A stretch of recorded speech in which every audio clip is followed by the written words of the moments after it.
Good evening, everyone. Welcome back to another wonderful tasting with the Virtual Tasting Society. I am Vadim Perlovsky, and today we are joined by two amazing brands imported by the same importer. We are going to be tasting Severo Tequila and Mezcal Convite, two brands that I have not had yet the pleasure of trying, but as you know, I've been on an agave pleasure kick as of late, and I'm excited to dip a toe back into agave spirits. And today's going to be a nice day where we get to talk. We've done tequila, we've done mezcal, we've never done it together. So today's going to be a nice discussion of what's the difference, why you should look for one or the other or both. We have a fantastic lineup, essentially the full range from Severo and two very different mezcals from Convite. And joining us today is Jonathan Kleinbart, who is the rep for, as you may know, my love for Hodling and Company. Jonathan works for Hodling and Co. Yeah, everyone here has been here before, but just a reminder, please participate, ask questions.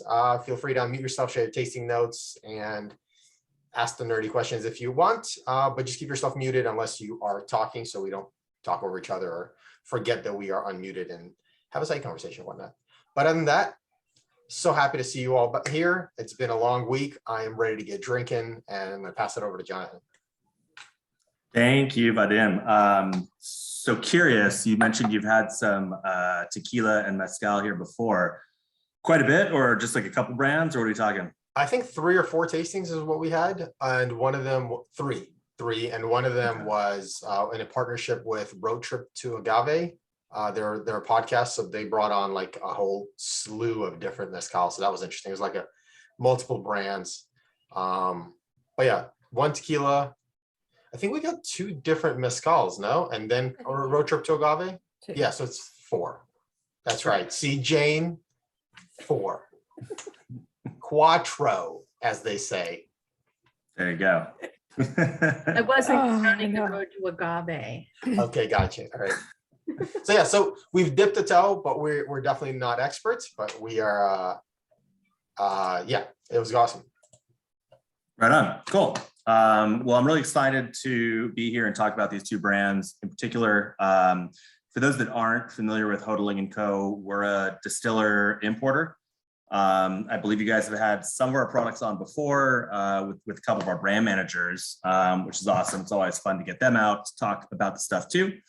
But we, just to give you a kind of a basic rundown, we've been around since basically the early 90s and produced Junipero Gin and Old Potrero Rye Whiskey up in San Francisco. But in addition to the distillery, we kind of merged with an importer called Price Imports back, gosh, it's probably 2005, maybe 2006, something like that. And took on a bunch of brands as the kind of agency slash importer. Over the years, we've lost a few of them. We've gained a few more. These 2 are fairly new to our portfolio. Severo is fairly new to the US, really. The brand has been around since 2015, 2016, down in Mexico, but they have not had anybody importing them into the US until we took them on last year. And when I say last year, it hasn't even been a year. I think we launched the brand in May, but we've seen a really positive response. We've seen some good growth. Obviously, agave is a really hot category right now. Maybe not obviously, but it is a really hot category right now.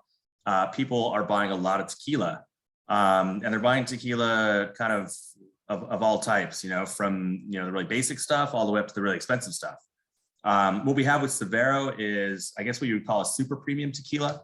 I don't really know where the delineation is between premium and super premium and extra premium and ultra premium and all that good stuff. But basically you can find the Plata on a shelf for probably about $49.99, just to give you kind of an idea of where it lands in the general tequila world.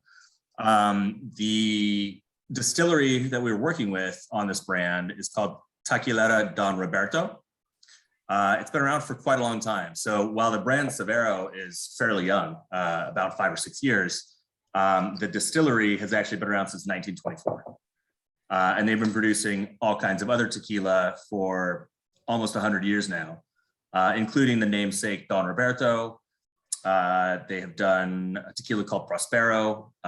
There's really a whole long list. If you go to Tequila Matchmaker, is kind of my go-to site for doing some research on what a particular distillery is putting out, how tequila is made.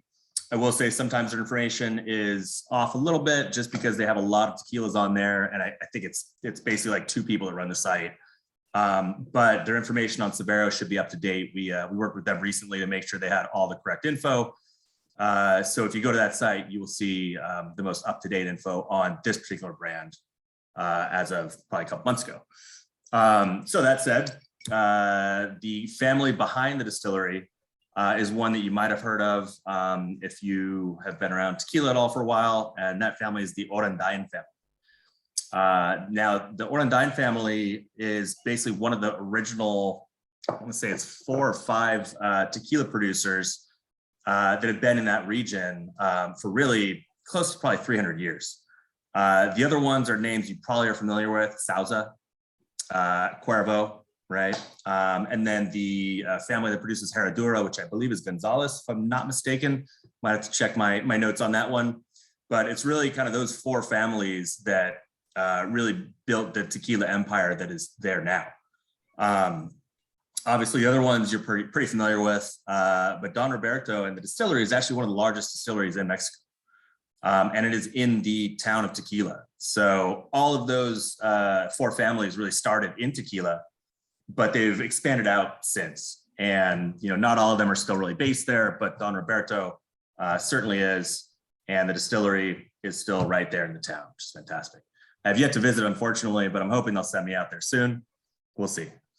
I'll tell you what, let's go ahead and pour a little bit of this plata into your glass. You don't want to listen to me talk for too long without something to drink. I myself am using a lovely Glencairn glass. We got to talk about glassware after all this. We got to touch on glassware. I think that's a very fun topic for agave spirits as opposed to. Don't you mean ceramic ware? Yes.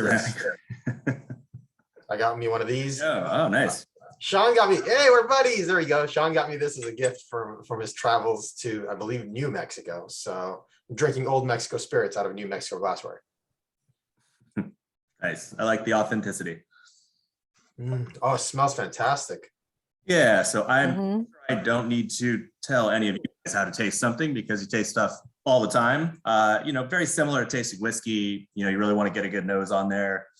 Breathe in through your mouth too, so you get the flavor on the palate in addition to your nose.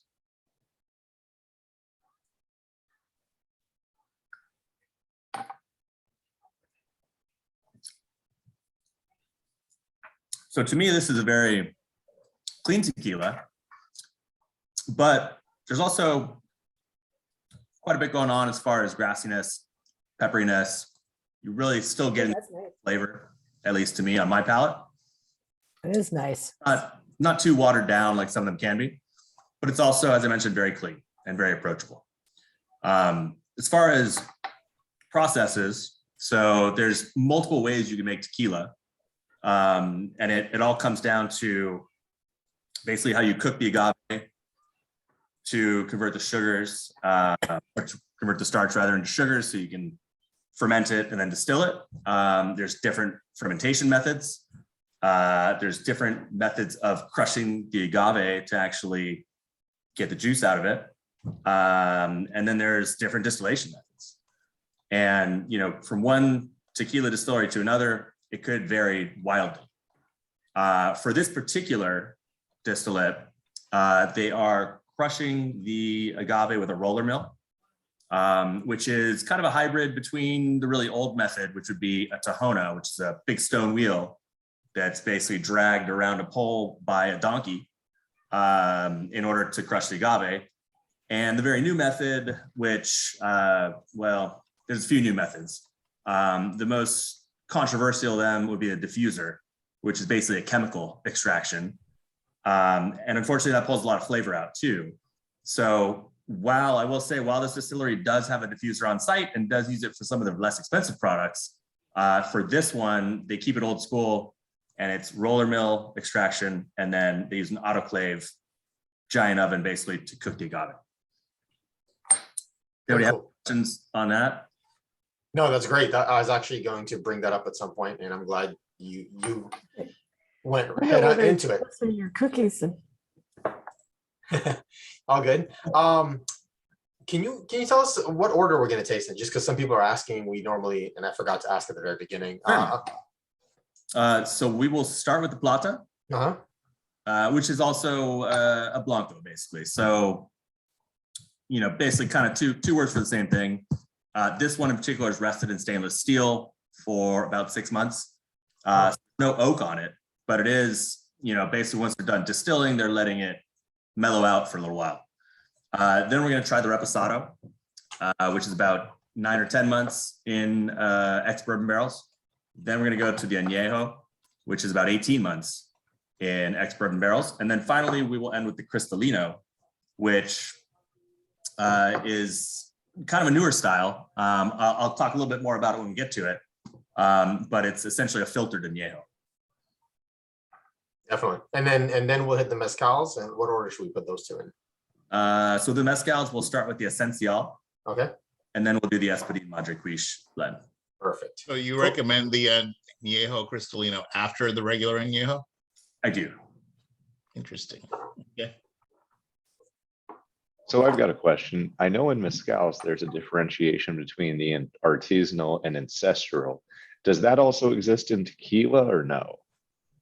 I'm actually not familiar with the difference between those. Well, if you don't mind, I'll tell you. So I would love to hear it. So artisanal is when they use the Tohono wheel and, the normal burying it in the earth process and all of that. And then the difference with the ancestral is when instead of using Tohono wheel, they put it into basically a giant wooden canoe and they do it all by hand with a mallet. So wow. Much longer process, lower yield, more labor. But some people swear they can tell the difference between the two and have a preference between them. So yeah, that's the basic difference. Gotcha. Yeah, no, I was not aware of that. I wouldn't imagine. I can tell you it's definitely artisanal style. I know they are not getting in there with mallets into a canoe, certainly. And with the tequila, to answer your actual question, with tequila, I'm not familiar with the ancestral method at all. As far as I know, the kind of most authentic, if you will, old school kind of tequila distilleries, the oldest school they get is just that Tohono wheel. As far as I know, again, there might be some brands out there that I'm not familiar with that do use that ancestral method, but I couldn't name any of them. I'm sure there's some crazy guy out there that no one knows his name that's doing it. Right. I mean, there's probably some like Raicilla or something like that, or Bacanora out there where they are, and it's probably in somebody's backyard, I'd imagine. Ooh, if we can talk about Raicilla, if we have time today. I went to Puerto Vallarta recently, and that's like all they drink. And yeah, and it took a while for someone to like explain to me what the difference is between Raicilla and all the other agave spirits, but I still feel like I don't know enough. But it was so good. The one time I tried some, it was really good. I'm with you. I don't think I know enough about Raicilla either. Mm-hmm. But I definitely, when I was in Sayulita, which is just north of Puerto Vallarta a couple of years ago, found a bar that had just, a bunch of little bottles on the back bar with handwritten tags on them. And about probably a third of them were like locally produced Raicilla. And I tried probably half of those and they were all really good. Definitely. Yeah, one of my biggest regrets was we were on a tour and visited some island, and the first thing they did was walk us to the local bar. And they were like, here, you can buy whatever. Here's all the name brands. And then the guy pulls out a plastic water bottle full of what looks like water. And they're like, oh, by the way, that's local Raicilla. We get it somewhere, whatever. So the wife got a name brand and I got a shot of the Raicilla. And I sipped that all the way up the hill when we were going on like a tour to the waterfall. And I was like, this is really good. This is really good. And then on the way back, there was such a line at that bar that I didn't think to wait and buy a bottle from him, which like the one regret is I wish I'd bought some from him to bring back. You got the distillate in plastic bottles for sure. That's all over Mexico. That's like the sure sign of authenticity, right there. Yeah. Right on. Awesome. What's everybody think of this plata? Does anybody have any tasting notes they want to talk about or any comments? I saw somebody put there's butter. Go ahead, Jake. The pepper note really hit me right away in a really pleasant way. It was still clean, don't get me wrong, and it was not off-putting, but I like a very well seasoned black pepper note that I really enjoyed. Kind of, tickled my palate same way like salt might. So and I really enjoyed it. Right on. I'm glad you picked that up. Sure. It's I will say it's lowland agave, lowland grown, which a lot of the stuff on the market is Highland, and the Highland stuff tends to be sweeter and less vegetal. Whereas lowland stuff, you get those pepper notes, you get the kind of grassy notes too. So yeah, I was going to say, I noticed it's not that sweet, and it has kind of a really round, almost buttery mouthfeel on it, which I thought was interesting, which you don't always get from mezcal. Sometimes they get a little lighter and sharper. So I actually kind of like the body tequila, mezcal, all of the spirits, but this was nice. It kind of reminds me of I would compare it to the difference between like a cocktail rye versus a sipping rye, in that, a lot of tequilas I'm used to are meant to be mixers. They're meant to go into something else and still stand up to sweet. Whereas this one is more like a sipping. It's got a little grass, it's got a little pepper, it's got a little sweet, but it doesn't overwhelm on any of those things that it's, meant to try and cover up something else if you mix it with whatever. This is sit back and just kind of drink it by itself. Absolutely. And I think I've looked at their website. I think that's like their thing that they really, is it so Severo or Severo?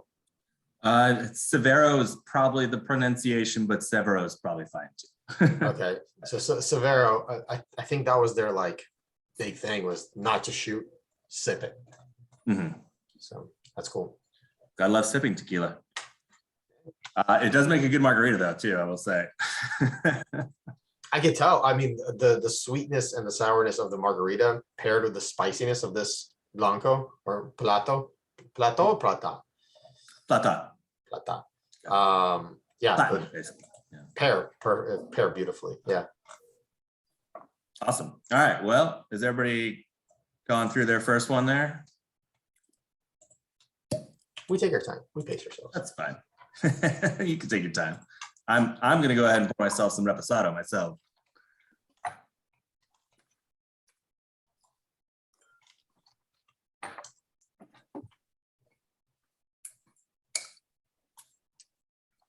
Vadim, so obviously you sent the samples out, and I'm sure nobody got a full bottle, but has everybody seen the bottles and kind of the design on them and everything? I did post a photo. Okay, cool. Perfect. So the bottles themselves, just to note it real quick, is they're all designed to look like tequila bottles from like the turn of the century. So early 1900s, basically. And kind of the brand design is meant to evoke revolutionary Mexico. So back when they decided to kick the Spanish and the French out and kind of take control of their own country. And that's kind of really when the tequila boom happened as well. This is all meant to harken back to those days. And so the label design and the, well, especially on the plata, there's this nice green glass. It's kind of hard to tell on this video, but yeah, it's kind of like meant to make it look like the medicinal bottles of yesteryear. Luckily, the distillery has been around long enough that it's not just a fool's errand to make it look like an old bottle. They actually have the history too, thankfully.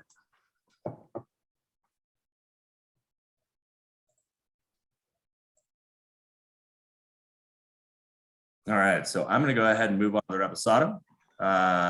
You'll see a very light straw color here. So as mentioned, these are previously used ex-bourbon barrels. Couldn't tell you what the bourbon is that was in them before. They generally buy barrels from whoever will sell them to them. So my guess is it could be from Heaven Hill. It could be from, probably not Jack Daniels, because most of theirs go to Herradura. But it could be from Sazerac, could be from a number of producers, basically. Really, when you get to this point, it doesn't really matter what bourbon it held before, because you're not probably going to be able to pick that out, just from tasting the tequila. But it is obviously American oak as well.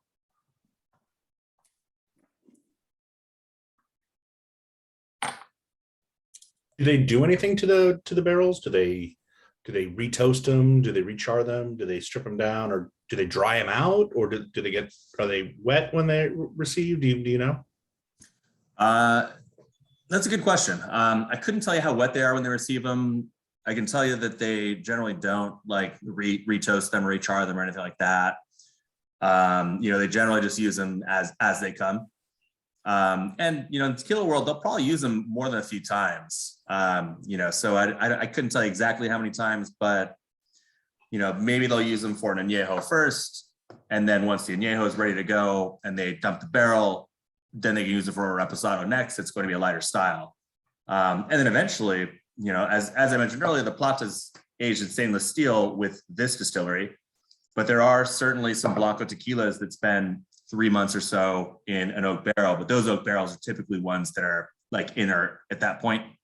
So you don't get any color out of them. You don't really get flavor per se, but it enables them to really get the most out of the barrels because they can be pretty expensive. And as far as the tequilas themselves, is it all the same new make spirit that then goes through different process, or is there different make for the different expressions?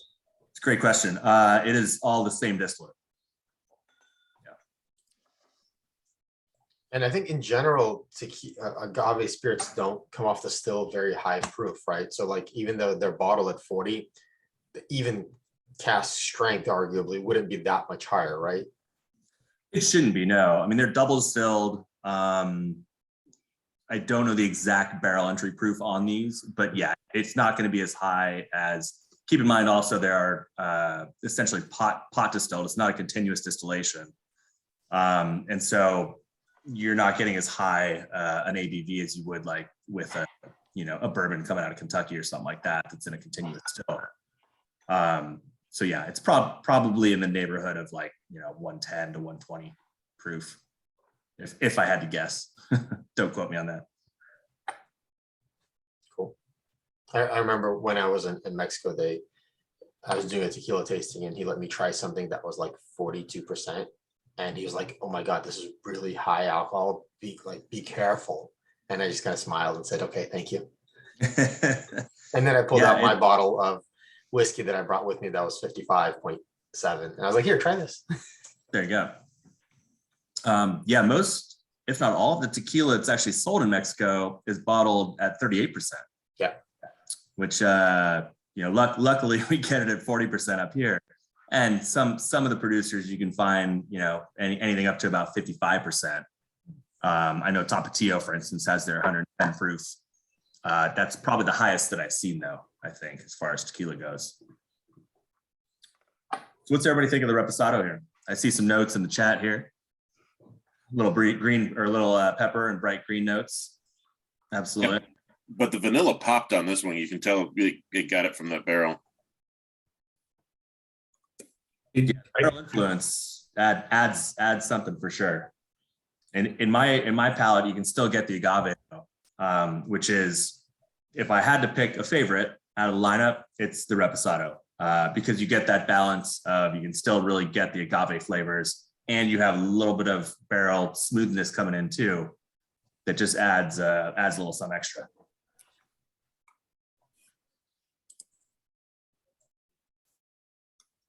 It does taste a little bit like a grown-up version of the first. So that's why I asked sort of the new make question, because I just had it, but because the pepper notes are there, but they're kind of smoothed out a little. But again, really good sipping tequila.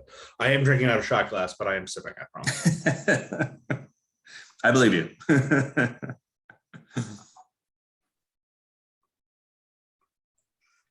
I see Lori saying the finish is longer than the first. Yeah, no, definitely. Hey, so I have a quick question. Is the extraction 100% roller mill? Because, sometimes there is a diffuser on site, right? People will do a little bit of both, or they'll put it through one process, then the next, that kind of thing. Good question. It is according to my sources at Tequila Don Roberto, it is 100% roller mill. I have been told that while there is a diffuser on site, they don't put any of this product through that.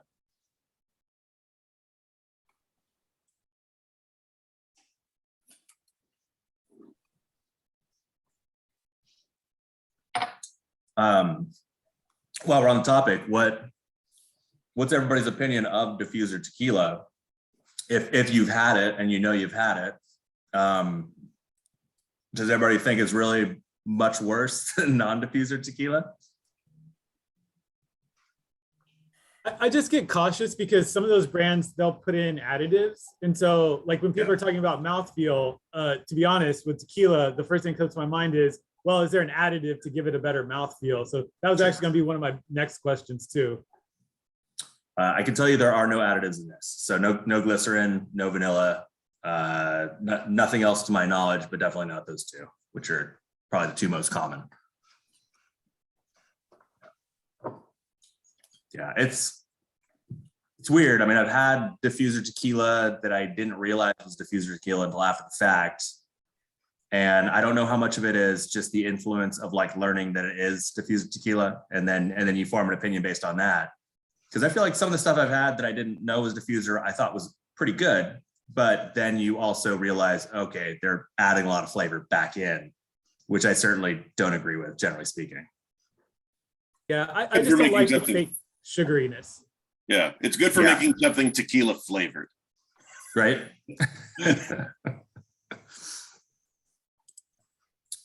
I see this link that came up here. I believe I've seen that website before, and it was pretty informative, if I remember correctly, about diffuser tequila. All right, how's everybody doing on the reposado? Still working? Or ready to move on? We can come back. All right, we can come back to it, certainly.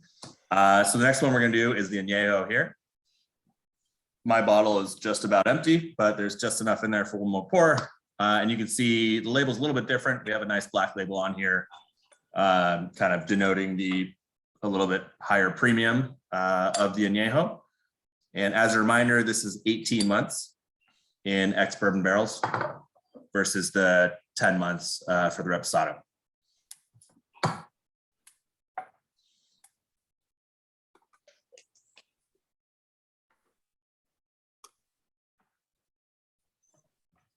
So is it the same barrels? In other words, you put it in and some are taken out at 4 months and some are left in for 18, or do you take out after 4 and put it in older one, put it in as a second fill or a third fill, so to speak? I'm trying to understand that process. That's a good question. I would imagine different distilleries probably do, different ways, certainly. But typically, once you put it in the barrel, you typically leave it in and not dump it and rebarrel it. Again, it could be different for different distilleries, but it's a process definitely to dump a barrel and rebarrel it in something else. So I would imagine just for the sake of convenience, they try to leave it in for the entire time, just to keep things a little smoother.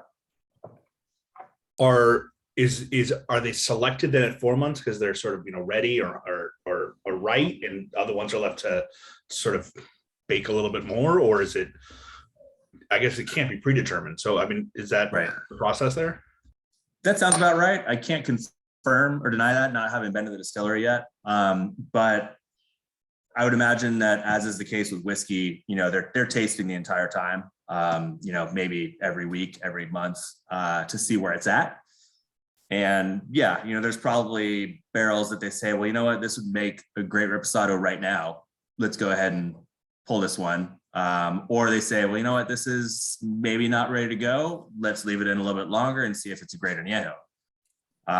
Again, unfortunately, I can't 100% answer that question with certainty, but that's my own personal guess. No, that makes sense. And then are they is it batched? I mean, these aren't single barrels, right? So I'm wondering, small batch or how?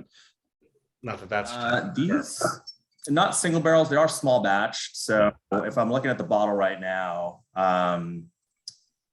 so the Plata bottling is 4,845. Reposado, it's actually over 10,000. So obviously not single barrels, but we are definitely batching stuff. Añejo, it's a little bit lower, 3,340. So I would imagine the higher you go up the line, the fewer barrels you're working with, if that makes sense.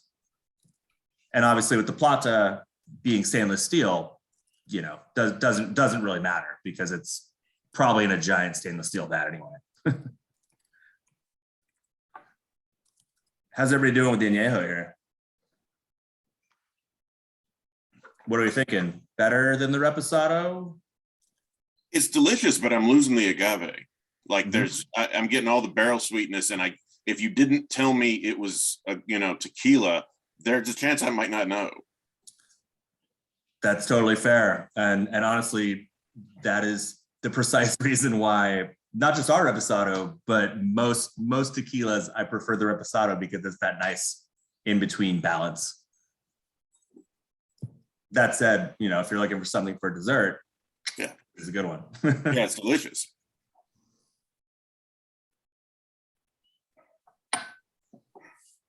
What's everybody's favorite so far? I think it's the Repo for me. No, normally it's the Plata that really sings, but I think your Repo is really good. Has kind of best of both worlds so far. Yeah. For me, it'd be a little bit of a mood thing, like whiskey, where it depends, you know, is it a hot day? Am I eating? Is it at night? Do I want ice? You know, are we outside? Are we inside? Because I agree in general, yeah. But the Añejo is, I wouldn't mind putting this on a big ice cube and sort of nursing it for a little bit. It's pretty nice, good mouthfeel. Yeah, right on. I would say it's a sharper one than the other two, though. It's not as soft on because I think of all the tannins it's picked up from the wood. That's a really good point. Could be why I want an ice cube in it. Yep, I think so. And that's interesting because the nose is a lot softer than the other two, but the mouthfeel and the taste is much sharper. Yeah. I mean, yeah, I think with the tannins, you're spot on with that, certainly.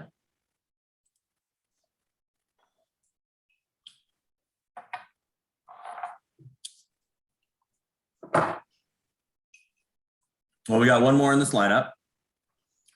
You guys are welcome to take your time on the Añejo here. But I'll go ahead and move on to the Cristalino here, just so we can talk about it. You can see the bottle here, kind of. Here we go. So Cristalino is an interesting category. Is it a category?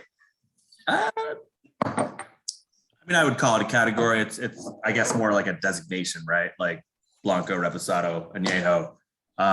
Cristalino was an invention by, as far as I know, Maestro Dobel. And in Mexico, it's not Maestro Dobel. I think it's just Maestro, Tequila Maestro. But basically what they did is they took their Añejo tequila and they charcoal filtered it. Yeah, I was going to ask if it was charcoal filtration. You got it. So very similar to rum, right? So you have a lot of like 3-year-old rums. Like we import a rum called Denizen, and the 3-year rum should have color on it, but it doesn't because it's charcoal filtered. Flor de Caña does a 4-year rum, same difference basically. And really the goal is just to create a very clean spirit, but also a complex one. This category has really taken off in Mexico. It has not really caught on here in the States yet, although it is growing, certainly. Basically all the major tequila brands now have a Cristalino in their lineup. So this would be ours.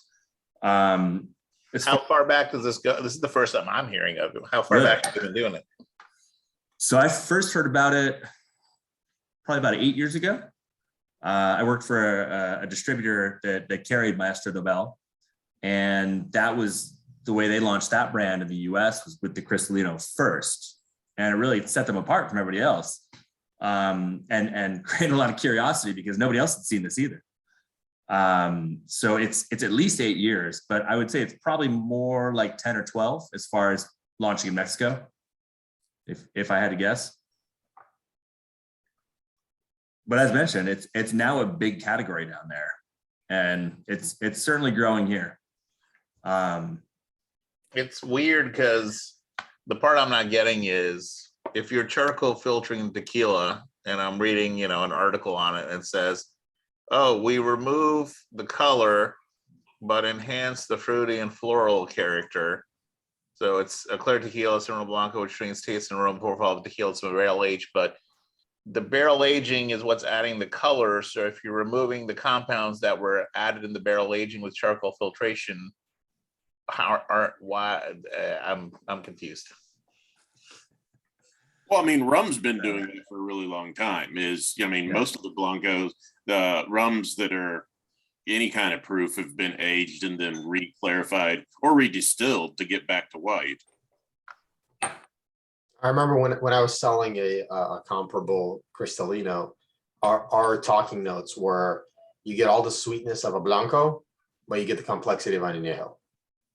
So you lose some of the tannins that kind of, in the Añejo, a lot of people said it was a little overpowering with the cask influence. So you should get some of that vibrant agave back into it and still have some of the aging characteristics to it. The nose is more like, a Plato or Reposado. But it should be more well-rounded on the palate. I'm getting the pepper notes back a little bit more, or it's psychosomatic, but I feel like I'm getting them. No, they're there. Yeah, you're right, Jordan. And is it the same 18-month age, and then it's just charcoal filtered? As far as I know, yes. There might be a couple extra months on there. Yeah. But yeah, more or less, it's the same. Anything between a year and 3 years, right? It's still an Añejo. Yeah. Okay. And you said your repo is year and a half, right? And Añejo is 18 months. Añejo is 18 months. Yeah, the repo is 10 months. 10 months. Okay. Yeah. And I think the minimum for repo is 6. So you guys are really pushing the limit for that. And I know the minimum for Añejos is 10.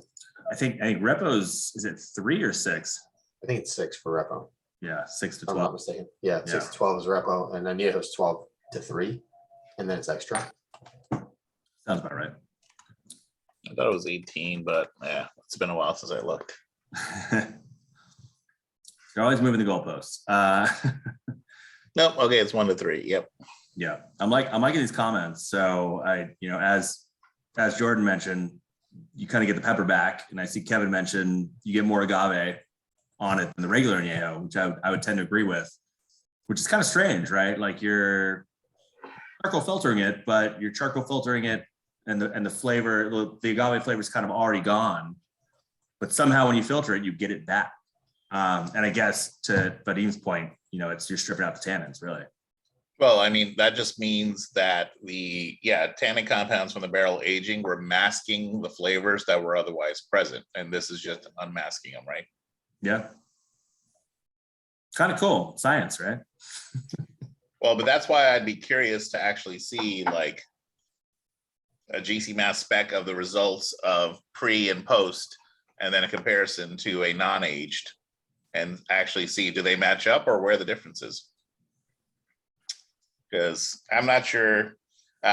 Call me skeptical. My first response is it seems like some sort of marketing BS, right? Because I'm not sure if I'm tasting like that much of a difference, and it makes me question like, why are you bothering barrel aging in the first place? Because I don't know if it's tastes that much like it's been aged. It almost tastes like you just removed the aging compounds, in which case, why barrel age it? Doesn't taste that different than the Plato, but I could be missing something. I think it's a really good point. Anyone want to disagree?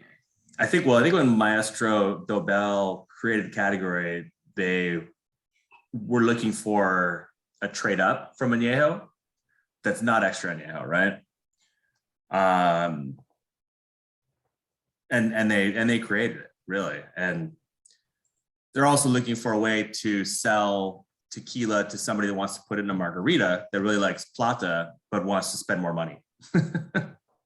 Well, I mean, There you that's go. what I mean Like, by hey, marketing.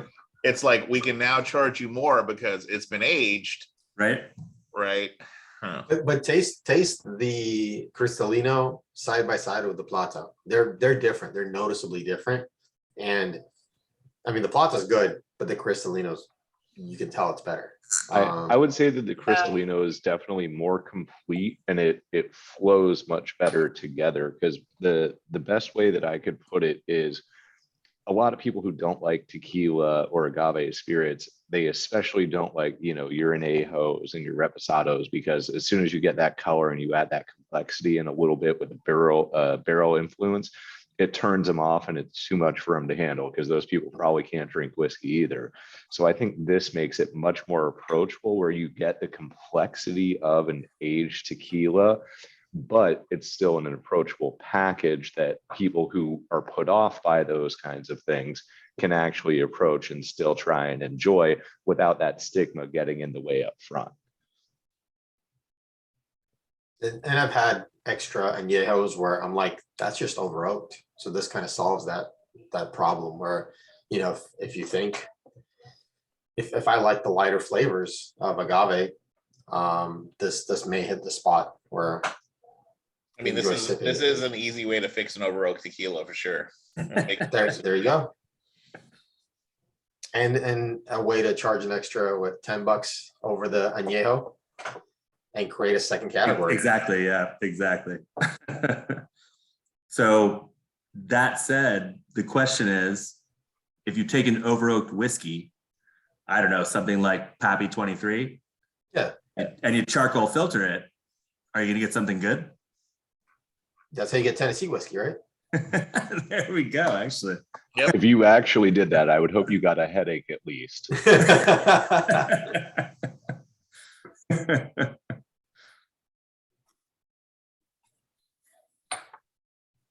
My apologies to anybody that enjoys Pappy 23, but Well, I think anything over 20 years is tough. Barter House 23 or some of those old release, those things are bad. Heaven Hill Yeah. 27. 27. Wow. Yeah, Yep. that was sucking on Kingsford. Yep. All that orphan barrel stuff that they're trying to pitch is good. Rhetoric, etc. Definitely charcoal filter it. No comment.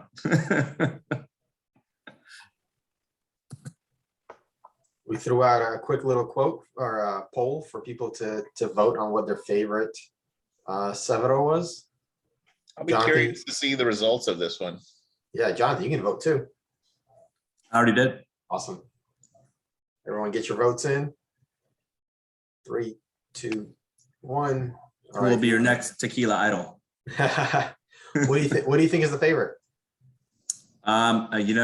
Just based on what we've sold the most of and what I like, I think it's a reposado. What do you think is the least favorite? That's a better question, actually. I'm not going to answer that one. All right, the results are in. The repo is the winner by a long And shot. not the Cristalino. And the Cristalino with a big fat donut. Yeah, it's been a while since I've seen a 0. That's impressive. 9 votes for Reposado, 3 for Plata, 4 for Añejo, and 0 for Cristalino. Wow, that's interesting. I would not have, if I was a betting man, I would not have guessed that. I'll say I almost voted for the Cristalino, because I'm typically a Blanco fan, and it's very good. And I like that it's more developed, but I also kind of like just the straight Blanco, like just hit me with it, like I'm not playing games, like show me what you got. I don't need it to be smooth and like well put together. Just like, let me have it. Let's go. So that's where I voted. But I would agree with you that I mean all of these are easy sipping. They're all very good, easy to take. I mean, I could polish off a good portion of a bottle pretty quick. I totally agree with you. Remind me to keep them hidden next time you come over. That's awesome. What I'm curious, what, as far as mixing, if we're talking cocktails, margarita, obviously, right? Everybody loves margarita. It's like the #1 cocktail in the world, I think. What does everybody else like doing with tequila outside of margarita? Oh, Paloma all day long. Paloma, yeah. Nice. After we did those Palomas, I'm a Paloma fan now. I converted a bunch of people. Yeah, Yeah. Fever tree. we did a tasting that was basically a half a lime and then a little fever tree, pink grapefruit with the tequila as kind of an easy quick Paloma, and it was Freaking delicious. seriously delicious. It was like, Oh, nice. let me get 10 bottles of fever tree for I this. mean, I don't normally do cocktails, and I went out and bought a whole bunch of Fever Tree and limes, and just like ended up, Wow. making Palomas and drinking them. Damn Oh, you, Vinny. I did that for a party, and literally I had to go to 3 stores to get enough Fever Tree because I know how quick it goes. And I'm like, yeah, like 2 little 4-packs ain't gonna cut it for like 13 people. No. And you need like a bottle per cocktail because they're so tiny. Well, that's the thing. You should sell them in 750s. Damn it. They do actually. I think they have 20-ounce ones now. I don't know if they have the grapefruit one, but like if you go to like Whole Foods, they have the bigger size ones now. Oh, okay. Good to know. But for me, since I try to, Fever Tree's got like 13 grams of sugar. I just do La Croix grapefruit, a little wow. lime, and it's solid without all the sugar. It's fantastic. Is that what they call the skinny girl Paloma? Exactly. Thank you. You You know, noticed. LaCroix berry and tequila works very well together too. Just say it. Thank you. Wait, say that again. The LaCroix berry flavor Oh, and some berry tequila, flavor. just like throw that on the rocks and oh, you're in good shape. Like you're hydrating and you're enjoying it. Sean, that's so funny. I thought you said Lefroy. I was I like, did what the hell? too. I was like, oh dear. Hey, actually, don't knock until you try it. Hey, there's a bar here that does they call it their smoked mule, and it's a blended Scotch with a mezcal floater mule, and it's delicious. Yeah, I've actually found like half the time when I go to a bar and if they don't have pure lime juice and they only have margarita mix, I'll be like, just give me tequila and I'll end up drinking it straight. Or like if they do, I'll just actually do tequila lime. I'm always like, don't bother with the rest of the margarita. Just give me tequila lime. It's good. There you go. Yeah, Tequila old fashioned is really Just- good, though, as a whiskey Just guy. give me the tequila. I think Lori's got the best answer there. That's right. Trader Joe's In the- Trader Joe's Let's see. lime juice, or Trader Joe's is like a lime juice or a limeade. There's a really good tequila mix because it's like basically just lime juice with like a little bit of sweetener. It doesn't give you a weird headache. It doesn't taste too fake or syrupy. It's Yeah. I mean, most margarita mixes are literally like half sugar. It's ridiculous.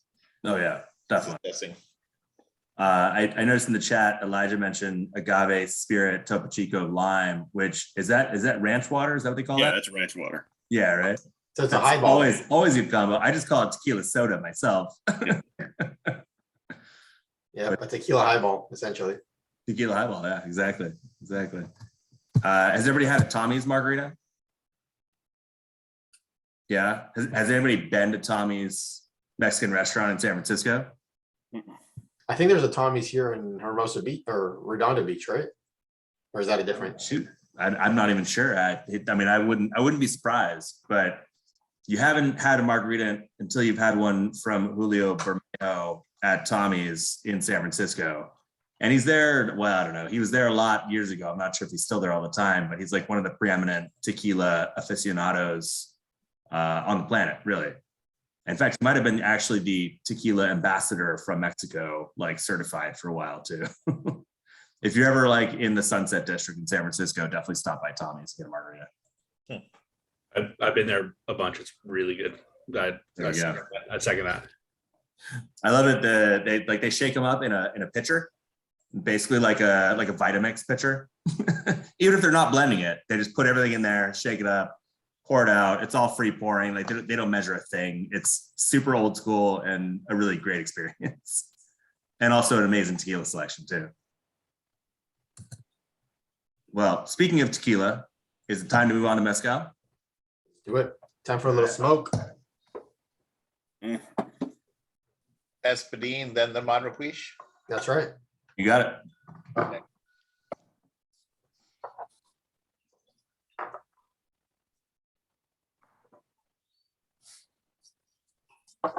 By the way, Vadim, I know I was looking for copitas for you, and I didn't find the ones I thought I had, but I found like a handful of these enormous ones. Wow. Ooh. The biggest one I've ever seen, probably. It's got That's a a graphic bowl. on the back. That's not a It's cool. copita, that's just a bowl. It's, Soup bowl. this is a bowl, yeah. I It's need Mexican tiki drinks right there. for How my much next. do I need to pour in here to fill that? Yeah. It's a what are those things called in Scotland, right? The peace Oh, cup. wait. Wait, The quake. Yeah, Quake. it's an agave quake. Here you go. You drink some, I drink some. We're all friends. that's way bigger than a quake. Take a tequila communion right there. I put it into Okay. my little clay one, and this one's I think not you could do a glazed. tequila baptism in those, right? Pretty much. Yeah, just dip the head right in. Yeah, dip the head right in. So I'm going to encourage you to pour this in your glass first, because I don't want to slow things down, but I will tell you about the brand here in a second once you have something in your glass. Myself. So Convite is a 100% Oaxacan owned mezcal brand. They're based in San Baltazar, which is one of the kind of preeminent areas of Oaxaca to produce mezcal. And whereas a lot of mezcal brands have basically various distillers that they work with, and various palenques, which is basically the term for the small mezcal distillery. With Convite, they have one distiller they work with, and they have one palenque, and it's in San Baltazar, but they buy the agave, raw materials from farmers all around Oaxaca.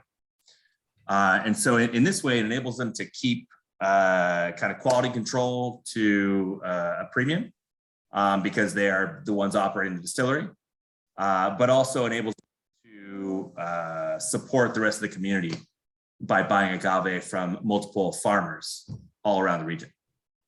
The founder actually is from Oaxaca, left Mexico City to get an architecture degree, and then decided he wanted to come back and help his community and really kind of try to lift the region. And so started this brand.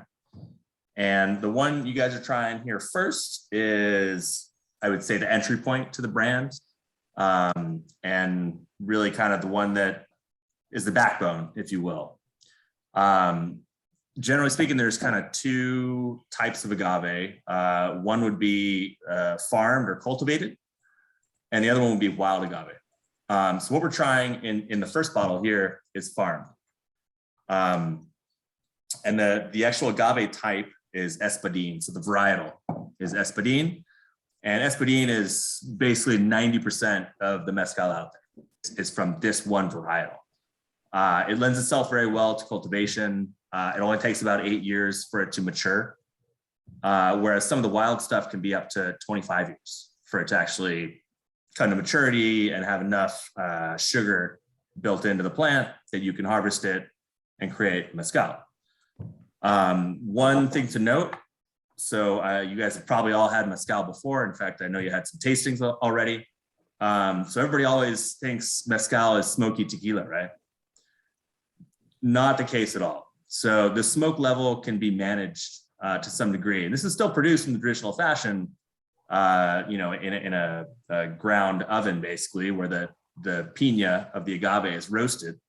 So you should have some smoke, but they use a particular type of wood that enables the smoke influence to be minimized.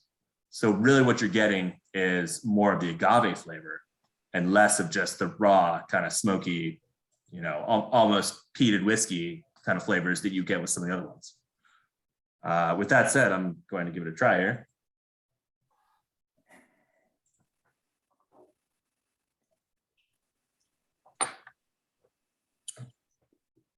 I like Jane's comment here. This has such a complex array of flavors. 100%. I mean, whereas tequila is made from one particular type of agave, the Blue Weber, mezcal can be made from a variety of agaves, and it is, but the Espadín in particular is super versatile. And depending on the production method, depending on the terroir, you can get a lot of different flavors out. And yeah, I mean, spot on. Complex is a good description. I just wish I had some chapulines to snack with this. Nice. Yeah, this one manages to be as sweet as the añejo was, but as agave as the plato was. Like it didn't sacrifice either side of it. It managed to be both simultaneously. Right on. Working double duty. So Alex had a question in the chat. Yeah, if you want to talk about the just the meaning of mezcal and tequila. And Yeah. Let me read through this real quick to make sure I'm answering the right question. Is mezcal equivalent to whiskey and tequila a specific type like scotch, or is it two distinct types of agave spirits? So you're correct, but you have it backwards. So actually, no, you know what? You didn't have it backwards. Yeah, I've had two. right. You're spot on. Mezcal would be the larger group, like whiskey, and tequila would be the more specific portion, because tequila has to be made in one of, I believe, 5 states in Mexico, and it has to be made from Blue Weber agave. But you also can find mezcal made from Blue Weber agave, made in Oaxaca, that's not called tequila, but is made from the same stuff as tequila. It's like champagne can only be made in Champagne region of France. so tequila completely falls into the mezcal category. I thought there was points where they don't overlap. I mean, I would say tequila is a mezcal, So every tequila can be a mezcal, but not. but every it's a very mezcal. specific type of mezcal. Yeah, Yep. yeah. But Okay. we made that complicated because now there's certified mezcal, which has nothing to do with tequila. This is And- one, and I mean, so the NOM, right? NOM Yeah. on tequila, you got that on the mezcal now too. Right. The mezcal denomination of origin as well. Do they at least capitalize it or something? Or Well, and also on the Sure. tequila searcher site, you can't look up the NOM on mezcal distillers yet, because I tried looking that up for a couple that I had and it ain't there. But for tequila, they got everything. Yep. Interesting. Yeah, the tequila, the DO for tequila is a lot newer, or sorry, for mezcal is a lot newer than tequila. The tequila certification has been around a lot longer. Which is, yeah, there's probably just not as much information out there as there should be, really.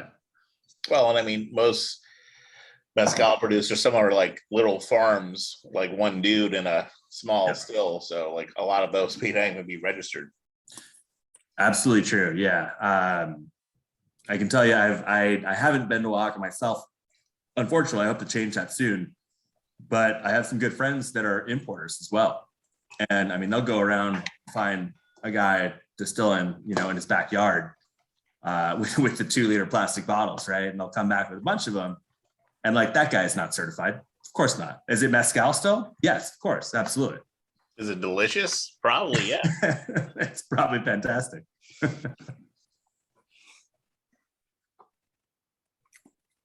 So everybody's digging this. I can kind of see, which is great because I really like it too. This is really. Am I the only one who doesn't taste any smoke on this? This is so like easy to drink. And for a guy who's really sensitive to peat, I've found that my palate doesn't really register mezcal smoke as much as others. So maybe I'm just not tasting it.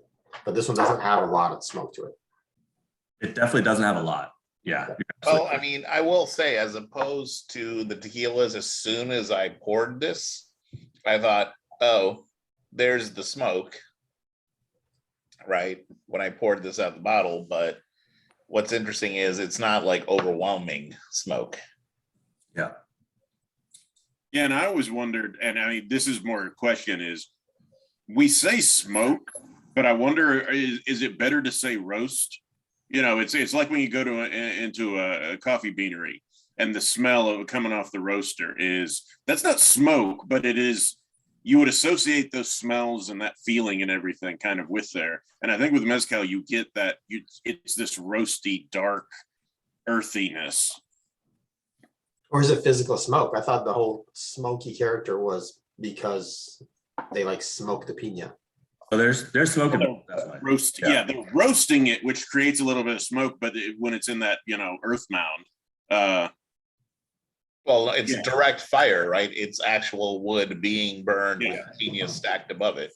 But I did do a tasting with the Drammers Club guys, and they had Farolito on, Farolito / In Situ. And what was interesting is he was saying, and it's, the guy who wrote the book of Mezcal, like mezcal doesn't actually have to be smoky. And like we had a couple of his that didn't have any smoke on it at all, which I thought was interesting. And it kind of blew my mind because I'm like, I thought mezcal was supposed to be smoky. That was the whole deal. And he's like, no, it doesn't. Everyone thinks that. It's not true. And I'm like, bah. So that was interesting. So how do they roast it? I mean, it's the same process, and I'm starting to consider just exactly what I think Jason was saying, like whether or not what we're calling smoke, or like what Jonathan said in the beginning, is not necessarily even smoke, but maybe that's like the agave. And the only way to really tell is to like actually go down there and sample stuff before they actually roast it, and after they roast it, and kind of see the differences. So I don't know. Can you eat raw agave? I wouldn't recommend it. I would assume it'd be really starchy, right? It'd be like a potato. Well, I wonder if you swapped it and did if you did a side by side with roasting it and like steaming it, it'd be That's what a diffuser is. Yeah. So if you just steamed the agave itself, you're not going to have any flavors. You're not going to add anything, but it'll, break it down. If peach tree is too high in sugar for you, you should not eat raw agave. You'll go into a diabetic coma, Vadim. But I would assume agave itself before it is cooked is not sweet, no? Or it is sweet, like the actual fruit. The pina. Is the pina sweet on its own before it is cooked? I couldn't tell you specifically, but I mean, I'm pretty sure the pina isn't. It's pretty fibrous, right? Because you can see them hacking at it. Because I would assume it'd be like a potato that only turns sweet after it is cooked. Well, here's the thing. Have you ever had pulque? Are you familiar with pulque? Pulque, like the fish? Well, pulque is basically agave beer. Yeah. Oh no, I've never. Agave wine almost. So it's fermented agave juice, basically. And it's pretty sweet.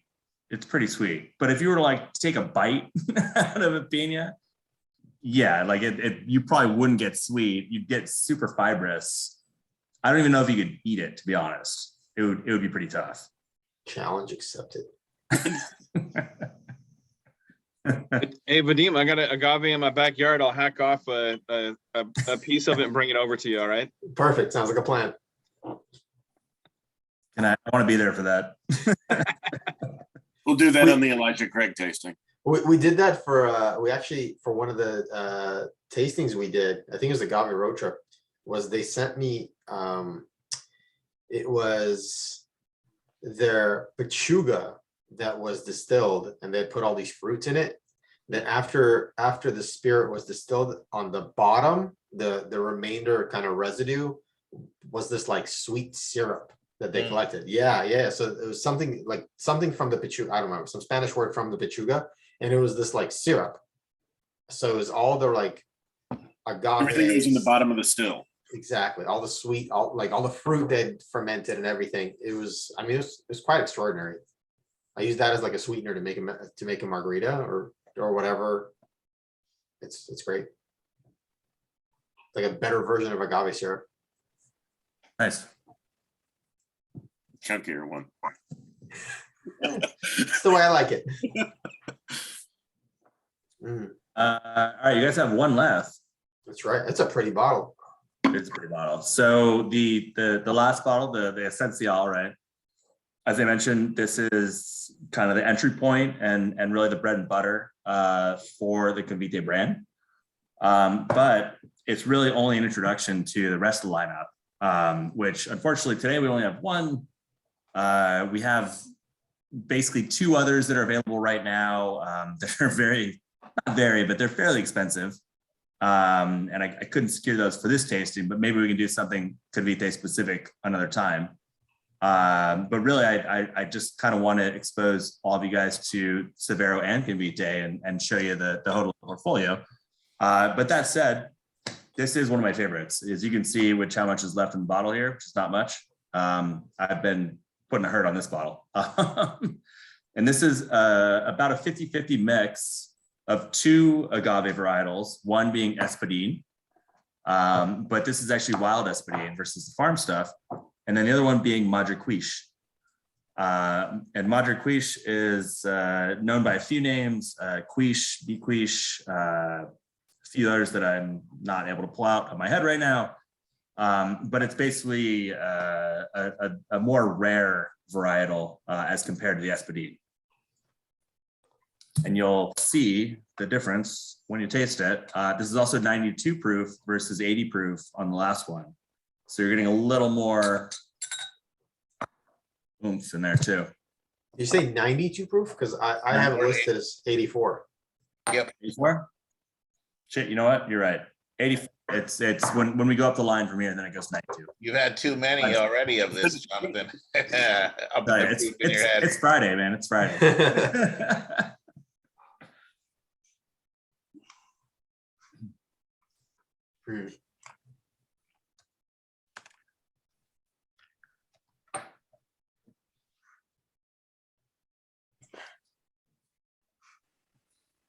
Again, not a lot of smoke, right? But you can see the difference in flavor you get from varietal to varietal. And if we had the time to taste through the other varietals, and there's about, I think, 22 certified Mezcal agave types as the last time I checked, they will all taste different from one another, despite being really in the same, plant family.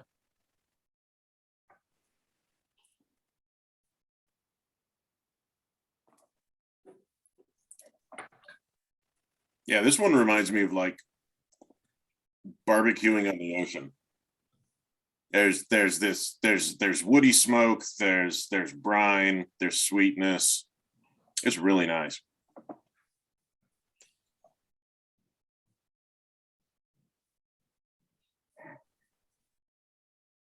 Yeah, Jason, I love that description. I was like barbecuing on the ocean. I get that.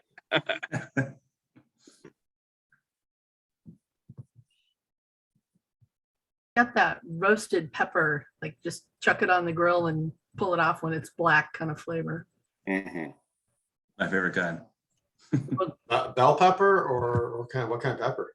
I'm thinking Anaheim, just something kind of not too hot, but it gets that nice little snappy bite, but sweetness when you roast it. It's that kind of greenish flavor. Definitely. I agree. At first it was coming across a little grassy to me, but it has definitely more open to that greenish pepper note, and I'm digging that quite a lot.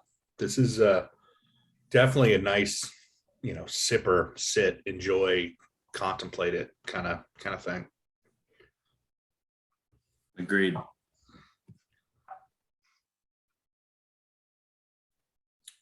Yeah, for me, yeah, go ahead. I was going to say, I'm really, really loving this. Like it starts off with a lot of that vegetal and pepper. And then on the back end, it fades into like semi-sweet vanilla almost for me. And it's just so nice. Like I wish I had more of this. I wish I had more. This bottle is empty now. And you can for a limited time. It's If you almost call like now. the back end almost tastes like it has peel and seal on it. Ooh, What? Peel and seal? good reference. Peel Yeah. and seal, the caramel colored sugars. See in the store, it's like in a cone. It's like a dark brown sugar. Like Mexican brown sugar. I'll find you somebody. You'll like it. I can't eat it anyway. I'll I know. believe you. I'll send you a picture. Thank you. Perfect. Someone's gonna have to mail me some to Michigan. You guys aren't in Michigan. We'll make it happen. True. We'll make it work. I'm looking, the price point I'm seeing on this bottle is only like $53, right? That's pretty low. Old Town Tequila in San Diego. Oh, I love Old Town. I'm surprised they have it priced that low. You know, so they might have. We picked the brand up last year. There was another importer that had it before we did, and it was a little bit lower price back then. So they might still have bottles from the old importer. It should be around, I don't know, $69.99 or so. Okay. Because yeah, I'm seeing Still, Mission has other it other for bottles. 60. Yeah, Mission has it for $59.99. there we go. That's a good price too. Yeah. Either way, though, it like $60 to $70 for this mezcal is a steal, I would say as well.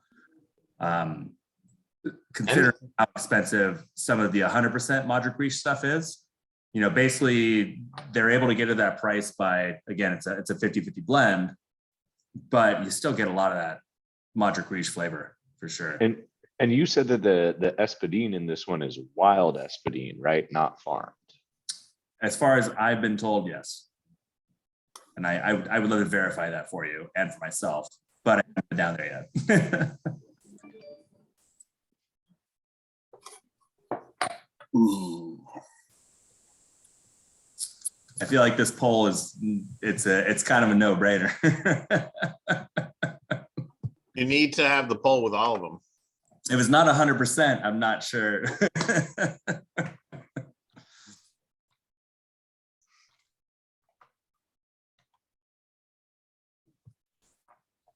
What are your guys' different exposures to mezcal outside of this brand?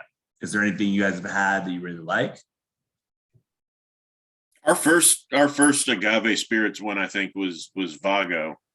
And I Okay. think for a lot of us, that was our first one, and it blew everybody's mind. But it's funny because even thinking back, an Espadine, a Kush, these are still very different than those ones, even though they're using the same ones, which is really interesting because you can use the exact same, varietals and still get different flavors. Absolutely. Yeah, we had a Del Maguey too, and that one was phenomenal. Like one of the things that blew my mind on that was he was talking about how one of the Plinqueros, literally they figured out that, oh, this one tank we get rose influence because about 30 yards that way we have a whole bunch of rose bushes, and they're like, what would happen if we planted those closer over here? So they did it, and they started getting all these rose influences just from the natural processes. They didn't put anything in there. They just planted it next to it, and you could taste it. And it was just amazing. That's really cool. That goes for tequila as well. All agave spirits are very terroir dependent and very receptive to whatever vegetation is around them.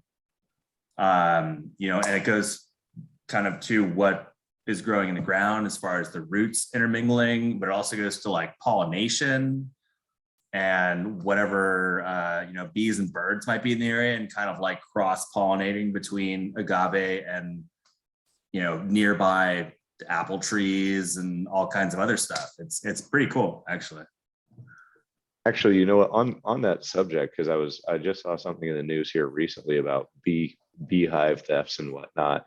Do you know if that's something they do like in the tequila and mezcal world? Like, do they actually have like beekeepers like come into their fields to try and help with pollination, or is that like just something that they don't really worry about? That's a good question. I do not have the answer to that one. I can tell you that bat populations are a big problem as far as bat populations declining in the tequila world, because bats are crucial to agave pollination. Bees, I don't know so much, but yeah, the bat issue is becoming a bigger issue, I could say, over the years. And it's very similar to the bee issue too. I hope that's somewhat of an answer. Oh, that's awesome. I didn't know about the bat issue, so now I'm gonna go have to research that. Thank you. Oh, there's a big like bat movement. I think when we were doing One of the brands we're doing, they have, like, they donate a lot of the brands will donate a portion to the Bat Road Trip? Foundation. There's one of them, yeah, a few brands, I yeah. remember that one too.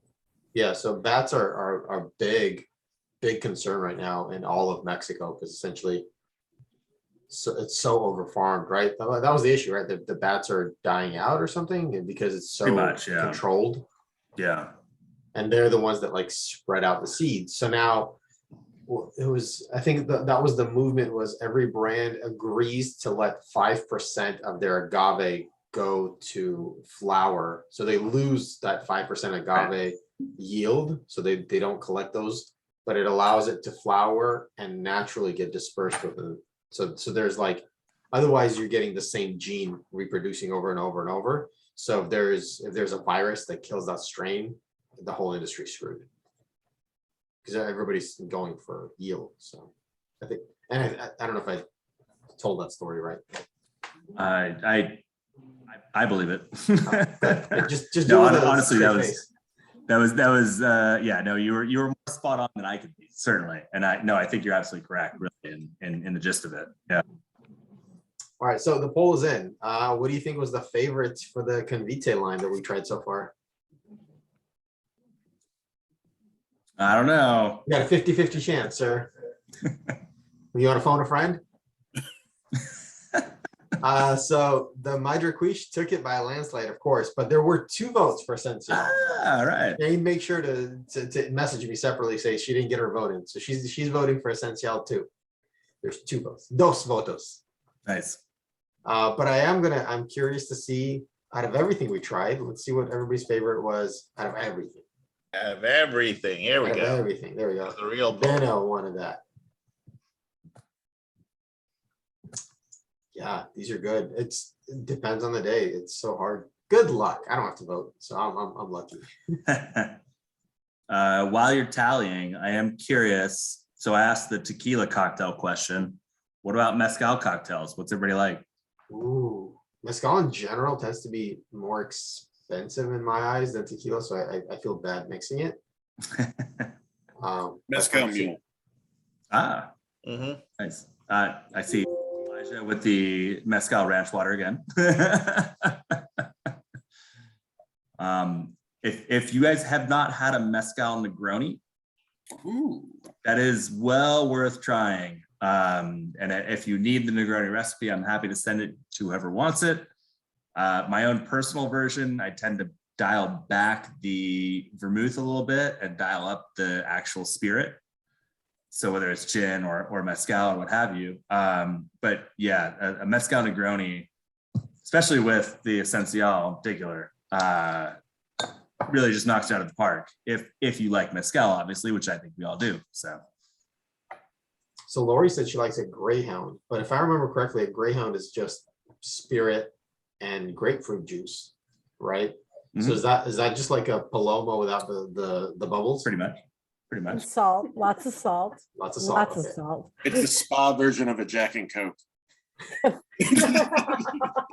You fancy. If you weren't so far away. I would invite you over for a Greyhound. Yes. And spot. I see a mezcal old fashioned on there. Great call. Sure. I mean, really any old fashioned, like I'll drink a rum old fashioned, tequila old fashioned, really any old fashioned is good. We will need your wow, 6 samples in. We'll need your recipe for whatever. I will you say, said. you now have me interested because when you mentioned the Negroni, when I make my Negronis and my Boulevardiers, I sub the Campari for Sufmato, which is nice. in Maro that's made from rhubarb and it's kind of smoky. And I wonder if that would go in there with really nice with the mezcal's kind of roasty, earthy flavors. I might have to make that tonight. I think you need to report back to us how that tastes, actually. Yeah, no kidding. That sounds fantastic. I'll be right over. I'll Like I wait. said, if he wasn't so far away. Jake, did you want to say something? Yeah, I do my mezcal old fashioned with I do apple bitters, and then I add a bourbon infused maple syrup. Ooh, damn. It's like fall mezcal old fashioned. It's great. How do you bourbon infuse a maple syrup? There's it's a crazy technique called Trader Joe's. I think Jordan was just talking about that earlier. Yeah, it's so good and it's like seasonal. So when they have it, I buy it up like crazy. I assume it's maple syrup in bourbon barrels, probably, right? Yeah, which is fantastic. I know, like Whistle Pig does their own maple syrup that's And Widow Jane. aged in Whistle Pig barrels. Yeah, Mm. that sounds great. And wait, where are the apple bitters from? I get those from a local distillery, Greenbart, I believe. Okay, yeah, I know Green Bar for sure. Right on. And then for a quick version, I'll just get like good maple syrup and the vanilla bourbon extract from Trader Joe's. Nice. I got a bottle of that in my fridge right now.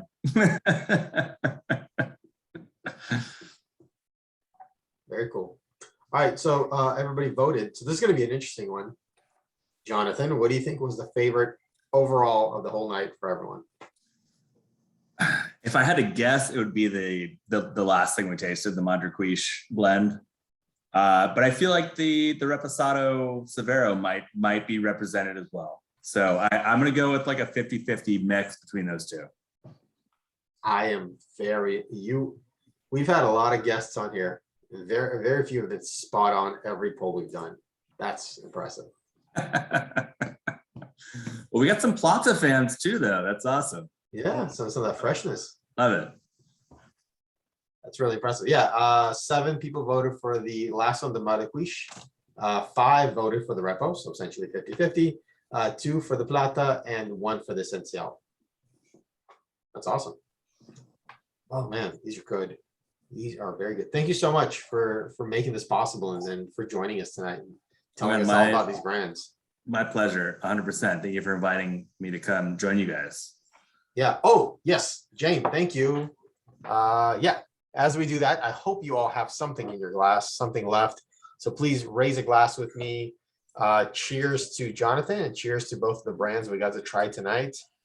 Hop on, there you go. See some lovely faces smiling. John, Mackenzie, Jorge, Alex, John, Debney. Come on, bring it back. All right, everyone, raise a glass, smile towards your camera, say cheese. Mezcal. Perfect. Oh, wait, I got Bino in a side face. All right, one more time. Everyone say cheese. Cheese. Perfect. Got the screenshot. Awesome. Thank you, everyone. It's been super fun. Save this real quick. Absolutely. I love seeing all the copitas too. I saw Amanda and Jason both with the copitas raised. It's fantastic. Or maybe it was it Jason or Sean? There. Sean had Oh, one.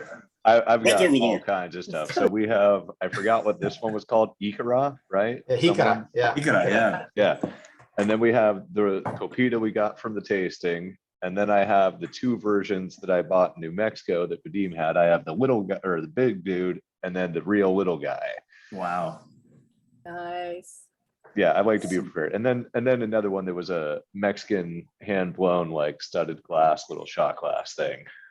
Very cool. It's so funny. When I was in Mexico last time, I was looking for different drinkware. Nothing. I couldn't find anything being sold because essentially they're like, yeah, we'll drink out of whatever shot glass is clean. We don't have fancy. Like, get out of here. We don't need copitas. It's such an American thing of like, what's the proper glassware to drink with this?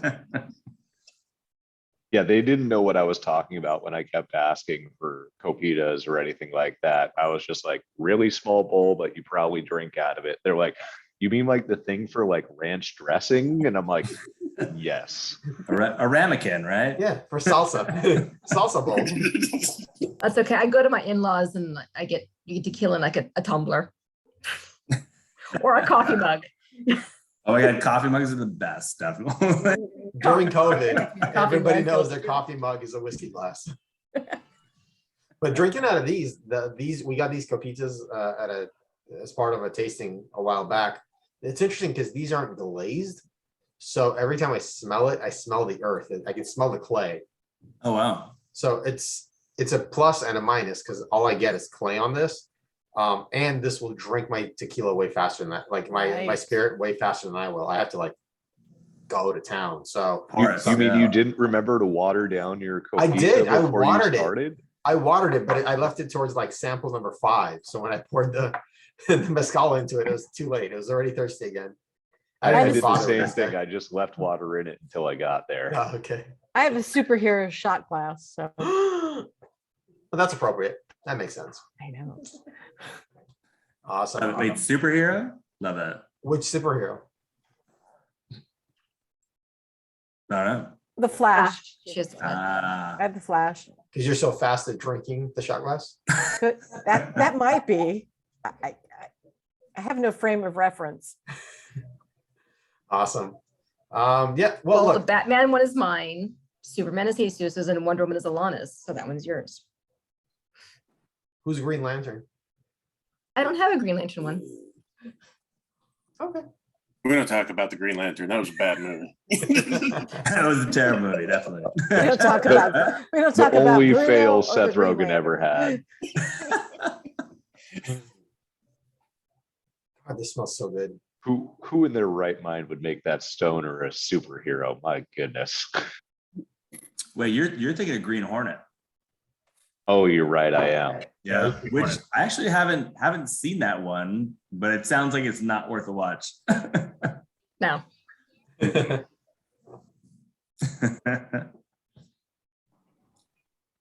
Gosh, this is so good. Look, thank you so much. Thank you for hanging out with us tonight. This has been absolutely fantastic, and I'm glad we could dive into these 2 brands and learn about them. I know they're fairly new to your portfolio, and I know we'll be out there supporting and telling people about these that we really enjoyed tonight. We look forward to seeing you back with us again.